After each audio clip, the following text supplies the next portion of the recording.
Julien Courbet a accepté de revenir sur un drame personnel, la disparition de son père causée par un conducteur ivre au volant. L'invité de cet avou ce mardi 28 février a fait un rapprochement avec le cas de Pierre Palmade. Accompagnateur des matinées de millions de Français chaque matin avec son émission Arnaque sur M6, Julien Courbet ne résout pas seulement les problèmes des autres. S'il aime venir en aide aux gens avec ses programmes toujours très concernants, appel à témoins, ça peut vous arriver ou même sans aucun doute, le quinquagénaire a lui aussi rencontré des moments difficiles dans sa vie. On peut notamment citer la disparition, dans des circonstances glauques et dramatiques, de son père victime d'un accident de la circulation mortel. Il avait accepté d'en parler longuement une seule fois, lors d'un échange avec Anne Roumanoff en 2020 sur Europe 1.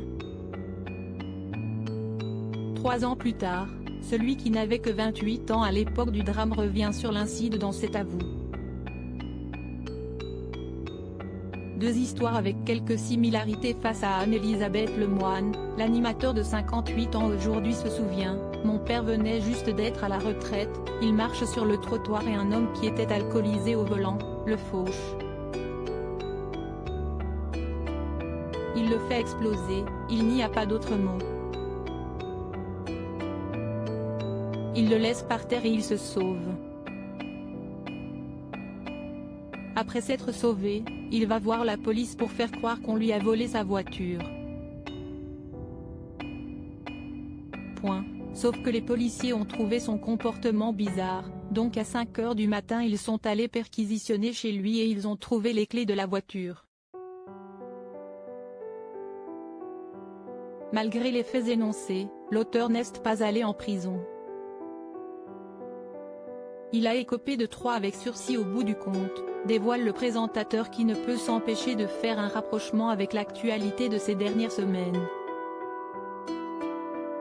Tout ça pour dire que, je ne veux même pas rentrer dans les détails de l'affaire Palmade, placé en détention provisoire pour homicide et blessure involontaire, NLDR, ce qu'il a fait est inadmissible et impardonnable, mais si est-il juste pour expliquer aux gens qui s'insurgent que malheureusement on ne va pas en prison quand on fait ça.